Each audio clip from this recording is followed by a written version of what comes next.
10 మంది లబ్ధిదారులు ఉంటే ఇద్దరికే బెనిఫిట్ జరుగుతుంది. అది కూడా వాళ్ళకి కావాల్సిన జరుగుతుంది. వాళ్ళ పార్టీ లీడర్స్ వాళ్ళిద్దరిని చూపించేసి ఇలా మైకుల ముందు పెట్టేసి మొత్తం వచ్చేసిందని గాలి కొట్టుకుంటున్నారు అంతే.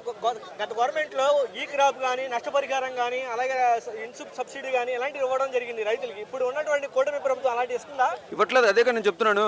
కనీసం ఉచిత బీమా కూడా చేయలేకపోయింది కదా ఈ చేతగాని ప్రభుత్వం. అప్పుడు జగన్మోహన్ రెడ్డి రాజ్యంలో ఉచిత బీమా చేసింది, రైతులను ఆదుకుంది. ఏ తుఫాను వచ్చినా నష్టపరిహారం వచ్చినప్పుడు వెంటనే స్పందించి ఆదుకునేవారు. ఇప్పుడు అది లేదు. ఇప్పుడు దానికోసమే డైవర్షన్ పాలసీ పెట్టుకుని వాళ్ళ మీద కేసులు పెట్టి మొత్తం మైండ్ డైవర్ట్ చేయడం చూస్తున్నారు తప్ప ఈ రైతులను ఎలా ఆదుకోవాలని ఆలోచన అయితే ఎవరో చేయట్లేదు. రైతుకి గిట్టుబాటు ధర ఉందా ఈ కూటమి హయాంలో? లేదు కదా.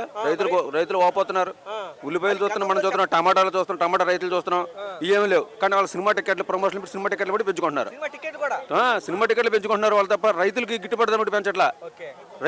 ఉల్లి రైతులు బాధపడుతున్నారు, టమాటా రైతులు బాధపడుతున్నారు, వరి రైతులు బాధపడుతున్నారు. టోటల్ గా వ్యవస్థ ఫుల్ ఫెయిలియర్.